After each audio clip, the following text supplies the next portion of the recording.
And good morning, everybody. It is Fabulous Friday featuring Melissa Tears as we discuss helping children. Yeah. We love children. Yeah. I mean, and they need our help. They sure do. You know, one of the things that I'm constantly telling all of my students who are, therapists and psychiatrists is that they need to open their practice to kids because kids need us more than ever right now. And there's just not enough practitioners nationwide.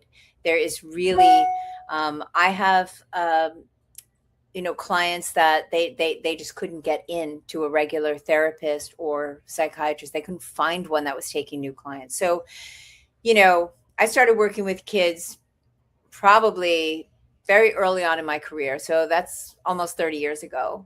And I never look back, I love working with kids. They're so much more fun. So, it's about adapting what you do and being a bit more playful. It keeps you fresh. It keeps you on your toes. Kids are so much fun. Yeah. They're fun even when they're serious, even when I'm working, I work a lot in conjunction with psychiatrists. So I'm seeing kids that have some real mental health issues sometimes. Okay.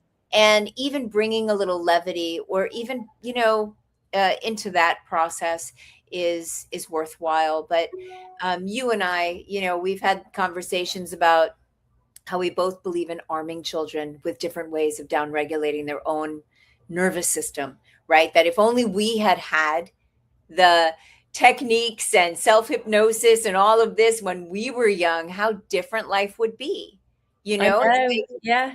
It's like when we work with adults, they've had 40, 50 years of deeply ingraining these habituated patterns of problems, right? And you think, how nice would it be if I could have just helped you when you were 5 And not 55. I agree. I've seen adults now who have helped their inner child actually with the bunny talk process, and they've said, oh, if only I'd had this when I was younger. Yeah. And because we are anchoring in the good states, and they have their own natural resources, and it's so helpful. And imagine arming children with these now and at school, Well, especially now. The world is crazy. Oh. Every grown up in their life is caught up in the chaos, certainly in the US. And kids are really feeling it, they're really feeling it. So ways of arming kids to just get out of an unwanted state, to have the ability to sit with their emotions, but really to be able to work with a kid and rewire, their brain far more easily than any adult ever could. It's faster, it's easier. We're both doing workshops in Vegas back to back.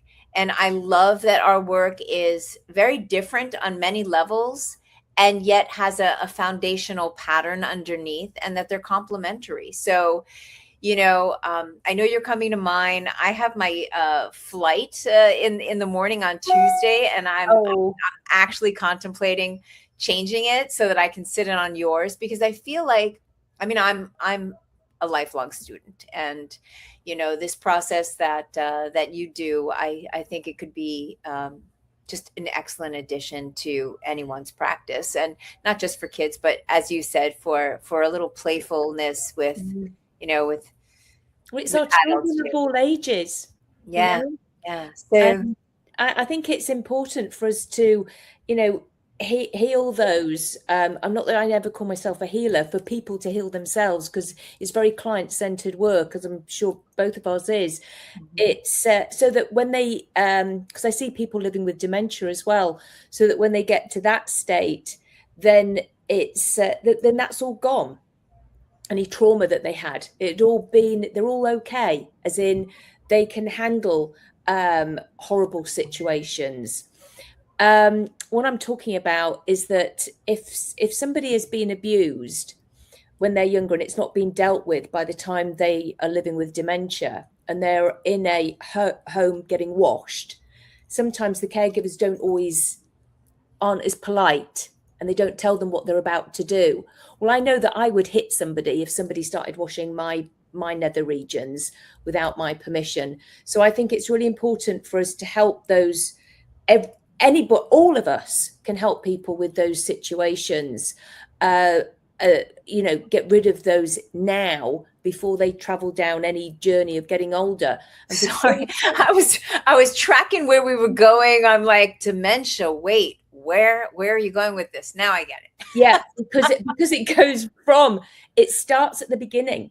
If we can help children now with that now, then they're not also taking it into their relationship. I get it. I get it. And that is the benefit of working with kids, right? It's really being able to head off a lot of that stuff. It's being able to arm them with confidence and self-confidence, self-love, empowered. You know, if all kids could go through school having different ways of, you know, of utilizing their own inner resources, then think about how different life is. You know, I had this one client ages ago at this point. She came to me for some school anxiety. Maybe she was 13 or something, 12, 13. And then we did a session. We worked with that. I armed her with tools. Then I saw her again to help with studying for the SAT. Then years go by, I see her again, and she's in college. You know, it's like, so I was able to see her at various points, then her first major breakup, and then her first big, you know, job, now her career as an artist. You know, it's so I love just kind of watching her grow up. And she knew that she had me. You know, she could just text me and say, hey, I need your help. And it's really just a beautiful thing that I was going to say, isn't that beautiful? Because she trusted you from the beginning, because you'd already anchored that in, if you like, that you're safe. Yeah. You can help her. And we can all do that with these various tools. And it is, as I say, so important that children feel their feelings in a safe place. Sure. And know that, you know that feelings are fleeting. They move through, and different ways of noticing them, of processing them, of getting rid of them, of changing them, you know. So there's so many different playful ways to help kids, you know. Like, I know that in my class, it's really about giving them a whole, you know, kid-friendly toolkit, using a lot of hypnotic phenomenon, right? Because you want to capture their imagination. So you want to use cool aspects of hypnosis that, you know, that are just playful, right? Getting their hands stuck to a desk or stuck to their head, you know, and then kind of connecting their problem that they had been stuck with, and then showing them how to unstick certain things. But, you know, they're more open to that kind of playfulness. And if you can capture their attention, so that's why hypnosis is fantastic for working with kids. You know, I train a lot of different therapists, and, you know, just talking to kids can feel like maybe you're not getting the results you want, because kids are fickle, you know.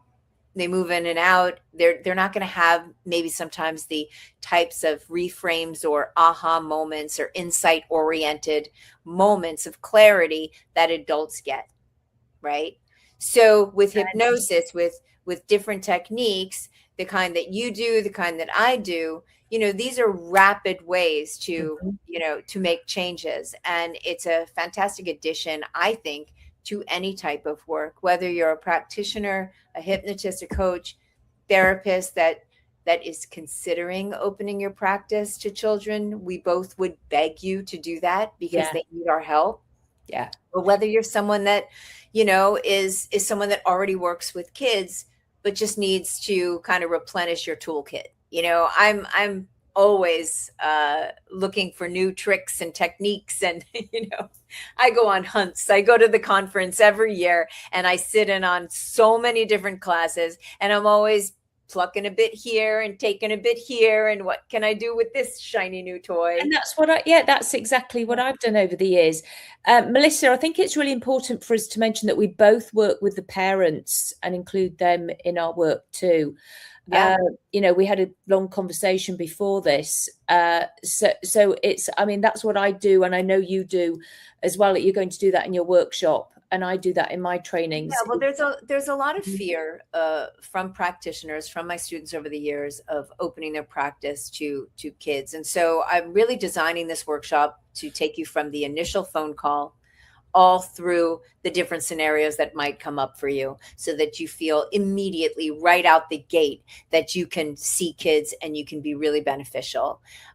Quite often our first point of contact, almost all the time, unless it's a teenager that's 17, 18, but even then the first point of contact is with the parent. Yeah, Sometimes we have a conversation and I kind of suggest it's the parent that needs the session, not necessarily the kid, because if the parent changes how they are responding and reacting, then the whole dynamic shifts. So quite often, while they call for their kid, we have a bit of a conversation, I'm going to have them come in. But when I see kids now, I will typically see them with the parent initially and then say, all right, so say bye to mom, and then either that, or if they're really young and they're more comfortable with the parent being there, I work with the parent as well. I teach them the techniques so that it becomes this moment of connection and bonding where they can now work with their kids and downregulate their own shit. You know what I mean? Yeah. And sometimes using the parent as a stand-in for a lot of your hypnotic suggestions means that you get indirect hypnosis happening with the kid, while the kid just thinks you're doing, you're having a conversation with the parent. So I use every moment of it, and I'm going to share that with people that take the Brilliant. class, because I think it's really important to know how to navigate those conversations. Yeah. To include the family system in general, Mm-hmm. and then when to say bye-bye to the parent, when the parent is clearly the kid's problem. Oh, you know yeah. what I mean? Yeah. Because it's not all the time, but it can be. And you're right. And that's what I train in the bunny talk process as well. It's the first bit of how to get the parents to go, oh, it's us, in a very sort of clever way, by not saying you are doing this, by just saying, Sure. It's in this diagram, and some parents do this, and then they go, oh, or they go, oh no, that happened to me, and then they go, oh, and now I'm doing that, and then they realize actually they are the ones that need the help. So it's and then you find, I'm sure you do, Melissa, that because you're helping them, then their friends are going, oh, what's changed? Everybody seems to be so much happier in your family, and they're not sort of like having a go at each other all the time. Oh, well, we saw so-and-so. And then it's like, oh, the grandparents, and then the aunties, and then this, and you just see. Yeah. And then you wind up seeing the whole family. But what I really love is I had a client who I was going to teach, some, like, maybe it was bilateral stimulation. I was talking about how, this is a very quick, rapid way. I teach kids to do this under the desk. And it's just ways of evening out the hemispheres and stopping the pattern that they're running. And I was started to teach. They're like, oh, my son taught me this. And their son had learned it from their friend at school, who was my client. So kids actually share this stuff, Yeah. I mean, my daughter used to share it. I remember my daughter teaching the rapid form of tapping to her whole class for test anxiety when she was in 4th grade. So kids really take ownership of a lot of these rapid techniques. And I created a couple of self-hypnosis templates that really work well for kids. It's like 1 minute. If you can get the kid to do 1 minute, then they can start to use things like mental rehearsal. They can, if they know they have a test, teach kids how to utilize state-dependent learning, so that we put in an anchor for focus, right? And they sit down to study and they hit that anchor. And then when they sit down to take the test, they hit the same anchor, because we now know that what you learn in a certain state, be it, 3 shots of tequila, as they did in the study, or just a different state of mind, then you have a lot more access to the information. It's a quick retrieval. Yeah. So, bringing in things like that and arming kids with different ways to control their own states, I think, is vital. Yeah. And again, through play. It's like they don't even know they're doing it. Play and also psychoeducation. I mean, kids are far more savvy than most people think, you know, especially this, you know, this generation.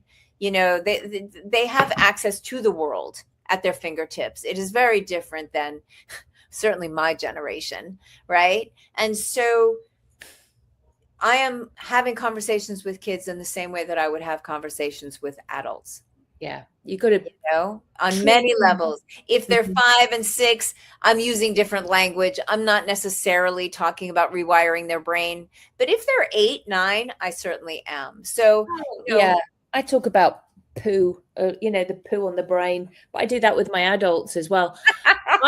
I had a youngster in, and he was with his parents, and he said, you know, I said, what do you want? What do you want? And he goes, well, my brain doesn't work. I just want my brain to work. And I thought it was one of the saddest things I'd heard. So I threw this at him, and he caught it. I went, your brain works just fine. You caught that. And anyway, that seems to have really helped. He came in for his second session, and he told me, he goes, I had a friend who was saying he was stupid. He goes, so I threw something at him. And I went, I was like thinking, oh, did he catch? And he goes, he caught it. He goes, and I told him, see, you're not stupid, you can catch. And I just thought, wow. Yeah, you know, they share. When they get something good, they share, you know, seriously. So I don't know how much time we have, but I do want to reiterate, you know, like opening your practice to kids is so vital, and will just give you a whole nother, you know, infusion of right, of energy, of clients, of, you know, just gives you a buzz. Because actually, really you know, you're helping young people, and the parents are so grateful, and you know, and you get people, you just feel that inside, don't you? That real good feeling, which you cannot buy from Amazon. Okay, you can't buy that feeling. It's just something that we get from being us and all that we do when we help somebody. So for those of you that are here and listening, we're talking about HypnoThoughts Live in Vegas, which is the biggest kind of hypnosis conference. That is just our playground to talk about play. That's where we met, and we'll both be doing post-conference classes on this, but there are amazing trainers. Please come to the conference. It just rocks, you know, something about getting hundreds of like-minded people together to talk about crazy mind shit is awesome. So it really is. So, and thank you everybody for watching. Thank you for being on here, Melissa. Sure. Melissa's workshop is on the 20th of July. Mine's on the 21st and 22nd. And, you know, I'm looking forward to it. So thank you, HypnoThoughts, for putting it on. So take care, everybody. It's goodbye from me, Rickard, and it's goodbye from Melissa Tears. So take care. Thanks for watching. Bye.